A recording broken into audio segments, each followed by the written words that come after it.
Guys எல்லாரும் எப்படி இருக்கீங்க? அப்போ இன்றைக்கி நம்ம பார்க்க போகிறது நம்ம மண்டைக்காடு திருவிழா. ஐயோ, மண்டைக்காடு திருவிழா அப்படின்னு சொன்னாலே ஒரு ஒரு எமோஷன் ஆக்சுவலாக மண்டைக்காடு சரௌண்டிங்கில் இருக்கிறவங்களுக்கு. ஸோ நான் பிறந்து வளர்ந்த இடம், எனக்கு வந்து மண்டைக்காடு ரொம்பவே ஸ்பெஷலான ஒரு விஷயம் தான். ஸோ இந்த வாட்டி எல்லா வாட்டியும் நாங்கள் வந்து என்ன சொல்கிறது, முன்னாடி ஸ்கூல் படிக்கும்போது 10 நாள் திருவிழாவுக்கு 10 நாளும் போகணும் அப்படின்னு சொல்லிட்டு ஸ்கூலெல்லாம் போய் கெத்தாக சொல்லுவோம்.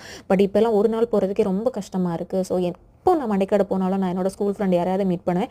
அந்த மாதிரி இந்த வாட்டி நான் என்னோட ஒரு ஸ்கூல் பெஸ்ட் ஃப்ரெண்டை நான் மீட் பண்ணேன். ஸோ நீங்களும் இந்த மாதிரிலாம் மீட் பண்ணியிருந்தால் கமெண்ட் பண்ணுங்கள். ஸோ யாருக்கெல்லாம் இந்த திருவிழா பிடிக்கும்னு கூட நீங்கள் கமெண்ட் பண்ணுங்கள்.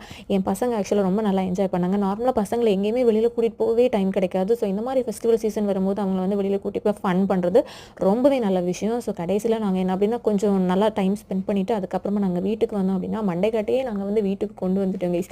என்ன அப்படின்னு பார்த்தீங்கன்னா, என் பசங்க அங்கேருந்து எல்லாத்தையுமே பர்ச்சேஸ் பண்ணி என் பர்ஸை காலி பண்ணிட்டாங்க.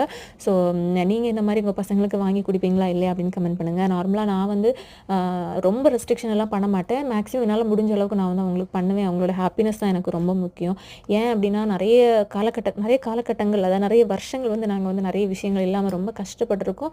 பட் சின்ன வயசுலலாம் நான் கஷ்டப்பட்டிருக்கேன், அது வேறு விஷயம். பட் நம்ம வந்து கொஞ்சம் ஸ்டெடி ஆனதுக்கப்புறம் திரும்பவும் நம்ம ஒரு டவுன் ஸ்டேஜ் போகிறோம் அப்படின்னா ரொம்ப கஷ்டமாக இருக்கும்.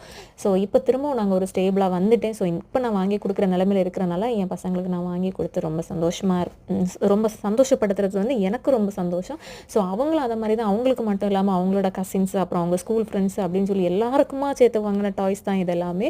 ஸோ இதில் ஆக்சுவலாக எனக்குன்னு நான் வாங்கின ஒரே ஒரு திங்ஸ் தான் இருக்குது. அது என்ன அப்படின்னு பார்த்தீங்கன்னா, ஒரு உட்டன் ஸ்பூன் மட்டும் நான் வாங்கினேன் சால்ட் எடுக்கிறதுக்கு யூஸ் பண்ணுறதுக்காக. பாக்கி எல்லாமே அவங்களுக்கும் அவங்க ஃப்ரெண்ட்ஸுக்கும் வாங்கின டாய்ஸ் தான். ஸோ நார்மலாகவே நான் என்ன சொல்கிறதுனா, ஷேரிங் பண்ணுறதுக்கு நான் வந்து சொல்லி கொடுத்துருக்கேன். ஆனாலும் திரும்ப என்ன சொல்கிறது, இவங்களுக்குள்ளாடியே ஷேர் பண்ண மாட்டாங்க சிப்ளிங்ஸுக்குள்ளாடி. பட் இந்த வாட்டி எப்படியோ எல்லாருக்கும் வாங்கியிருக்காங்க. எதனால் அப்படின்னு தெரியல. என்ன சொல்கிறது, நல்ல விஷயங்களை வந்து மேக்ஸிமம் நம்ம பிள்ளைங்களுக்கு சொல்லி கொடுத்துட்டே இருக்கணும், நம்மளும் பண்ணணும். நம்மளை பார்த்து தான் மேக்ஸிமம் அவங்க காப்பி பண்ணுவாங்க.